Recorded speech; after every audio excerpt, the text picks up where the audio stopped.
Hey guys, welcome back to my channel. আজকে আমি আপনাদের সাথে শেয়ার করব বেবিকে আমি কিভাবে অয়েল ম্যাসাজ করি। গরমকালে বেবিকে আমি হিমালয়া বা অলিভ অয়েল বা যে কোনো নারকেল তেল বা যে কোনো তেল আমরা কিন্তু ইউজ করতে পারি। এখানে আমি হিমালয়ার ম্যাসাজ অয়েলটা নিয়েছি, আপনারা চাইলে যে কোনো তেল ইউজ করতে পারেন। আর শীতকালে অবশ্যই ঘানি সরষের তেল আমি বেবিকে ইউজ করি। অয়েল ম্যাসাজ বেবিদের শারীরিক রোগের জন্য কতটা গুরুত্বপূর্ণ সেটা আমরা সব মায়েরাই জানি। বেবিকে আমি ম্যাসাজ করার প্রপার স্টেপগুলো আপনাদের দেখাচ্ছি, আশা করছি বুঝতে অসুবিধা হবে না। তো এখানে আমি ফার্স্ট স্টেপ যেটা, সেটা পেট থেকে শুরু করলাম। এখানে বেবিকে খুব ভালোভাবে তেলটা মাখিয়ে নিলাম।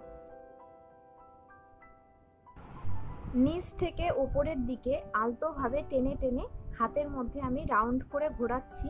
এতে ম্যাসাজটা যখন করব তখন পেটের যে বাচ্চাদের গ্যাসের সমস্যা থাকে, ঠিক করে যাদের পটি হয় না, এই বেলি ম্যাসাজটা আপনারাও কিন্তু করতে পারেন। এতে বেবিরা অনেকটা রিলিফ পায়। এই বেলি ম্যাসাজের ফলে বেবিরা কিন্তু খুব ভালোভাবে ঘুমোয় এবং বেবিদের যে গ্যাসের সমস্যাটাও রিলিফ হয়। এছাড়াও পটি খুব ভালো হয়।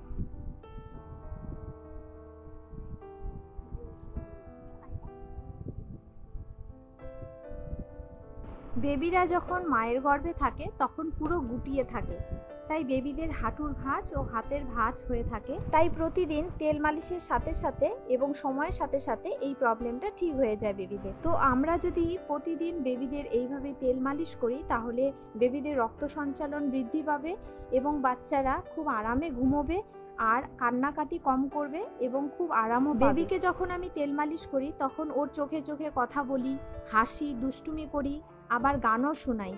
এর ফলে ওর সাথে আমার একটা বন্ধন তৈরি হয় ও মানসিক বিকাশও ত্বরান্বিত হয়। বেবিরা যখন একটু বড় হয়ে যায় তখন তেল মালিশ কিছুতেই করতে চায় না।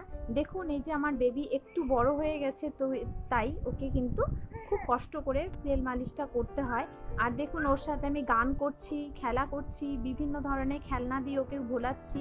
তো এখন কিন্তু বেবি অনেকটাই শান্ত আছে। এরপরে আমি দেখাবো যেটা পায়ের স্টেপ, যেভাবে আমি বেবিকে তেল মালিশ করি। বেবিকে প্রথমে আমি তেলটা খুব ভালোভাবে দুটো পায়ে মাখিয়ে নেব। এরপরে বেবিকে খুব ভালোভাবে রাউন্ড রাউন্ড করে বেবির পাটাকে ম্যাসাজ করব। এতে কি হবে, বেবির কিন্তু খুব রিল্যাক্স ফিল করবে। আর বেবি যদি না ঘুমায় ঠিক করে, তাহলে এই ম্যাসাজগুলো খুব ভালোভাবে যদি আমরা করতে থাকি হালকাভাবে, এতে বেবি খুব রিল্যাক্স ফিল করবে এবং ঘুমাতে যাওয়ার আগে যদি বেবি ম্যাসাজ করেন তবে কিন্তু বেবি খুব ভালোভাবে ঘুমাবে। পায়ের এই ম্যাসাজগুলো খুব গুরুত্বপূর্ণ, যেটা বেবিকে কিন্তু ব্লাড সার্কুলেশন হতেও হেল্প করে এবং পায়ের তলায় কিন্তু বিভিন্ন ধরনের পেশি রয়েছে, সেই পেশিগুলোও কিন্তু সঞ্চালন হতে শুরু করে।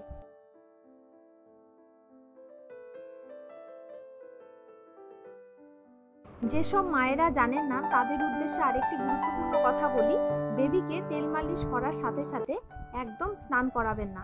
কারণ বেবিকে আমরা ঘষে ঘষে তেল মালিশ করে দিই। এই ঘষার ফলে বেবিদের দেহটা গরম হয়ে যায়, তো শরীরটাও গরম হতে থাকে। যদি স্নান করিয়ে দিই এই সময়, এতে বেবিদের কিন্তু খুব তাড়াতাড়ি ঠান্ডা লেগে যেতে পারে। তাই বেবিকে তেল মালিশ করার অন্তত 10 থেকে 15 মিনিট পরে স্নান করানো উচিত। পায়ের ম্যাসাজগুলো আমি যেভাবে করছি আপনারাও এইভাবে ফলো করতে পারেন, তাহলে দেখবেন বেবিদের কতটা রিলিফ হয় এবং বেবিরা কিন্তু খুব ভালোভাবে ঘুমায়। আগে আমার বেবি যখন আরও ছোট ছিল তখন বেবির কিন্তু ঘুমানোর অনেক প্রবলেম ছিল। এখন বেবি যেহেতু এই রকম 3 টাইম আমি তেল মালিশ করি, সেজন্য বেবি কিন্তু এখন খুব রিল্যাক্সভাবে ঘুমোয় এবং তার ঘুমের কোনো ব্যাঘাত ঘটে না। আর সেজন্যই বেবিকে আমি 3 টাইম তেল মালিশ করি, সকাল, দুপুর, রাত্রি। তবে একটা কথা মাথায় রাখতে হবে, বেবিকে খাওয়ানোর মিনিমাম আধা ঘন্টা বা 1 ঘন্টা আগে বেবিকে অয়েল ম্যাসাজ করতে হবে, না হলে বেবিদের বিভিন্ন রকমের সমস্যা দেখা দিতে পারে এবং বমিও হয়ে যেতে পারে। তো সেজন্য অবশ্যই চেষ্টা করবেন বেবিকে খাওয়ানোর মিনিমাম 1 ঘন্টা আগে অয়েল ম্যাসাজ দিতে।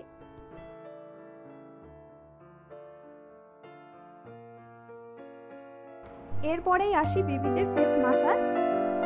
প্রথমেই আমি দুটো হাত দিয়ে নাকটাকে আলতোভাবে ওপরের দিকে ওঠাবো আর যে নাকের নিচটা, ঠোঁটের ওপরের অংশ, এটাকে আলতোভাবে বসিয়ে দেবো, না হলে বেবিদের কিন্তু অনেক সময় দাঁত উঁচু হয়ে যাওয়ার সম্ভাবনা রয়েছে।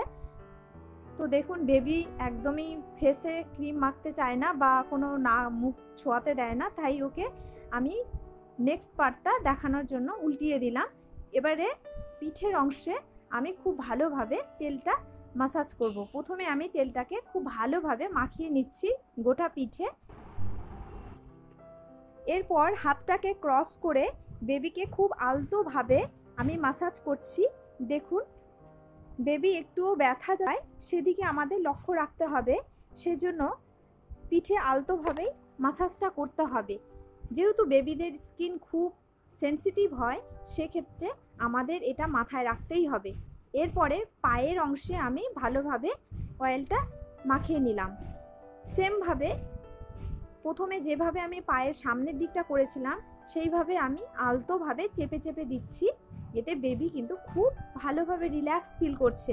দেখুন আগে প্রথমে তেল মাখতেই চাইছিল না, এখন খুব আরাম পেয়েছে এবং সে কিন্তু একটুও নড়াচড়াও করছে না।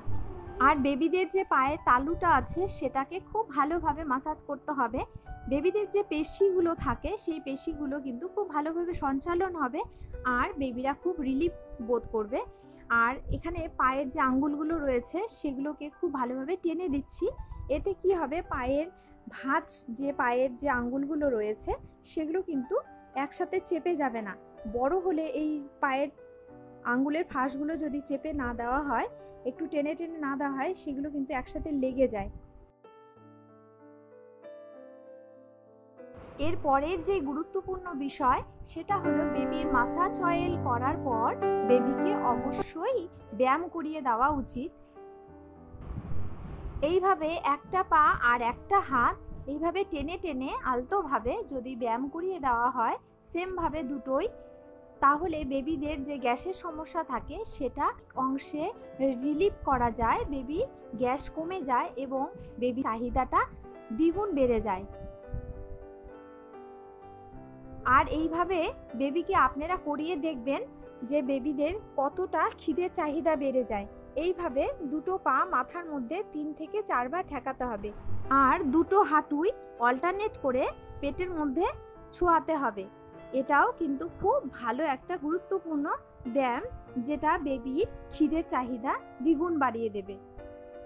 এইভাবে হাতটাকেও আমি উপরের দিকে তুলে ব্যায়াম করিয়ে দিচ্ছি।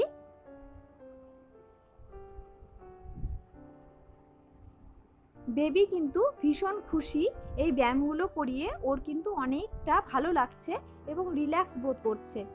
বেবি যখন খুব ছোট ছিল, 1 মাসের পর থেকে বেবির প্রচণ্ড গ্যাসের সমস্যা ছিল এবং ঘুমের সমস্যা ছিল। যখন থেকে এই ব্যায়ামগুলো আমি করাতে শুরু করেছি সেই সময় থেকে বেবি খুব ভালোভাবে ঘুমোয় এবং গ্যাসের সমস্যা অনেক কমে গেছে। আমার বেবির অয়েল মাসাজ থেকে শুরু করে ব্যায়াম দুটোই আপনাদের সাথে শেয়ার করলাম। তো ভিডিওটা যদি একটু হলেও হেল্পফুল মনে হয় তাহলে সাবস্ক্রাইব ও লাইক করে দেবেন আরও এরকম ভিডিও পাওয়ার জন্য। অনেক নতুন মারা আছেন যাদের এই ভিডিওটা দেখলে হয়তো একটু হলেও হেল্প হবে। যদি হেল্পফুল মনে হয় তাহলে অবশ্যই শেয়ার করে দেবেন নতুন মায়েদের কাছে।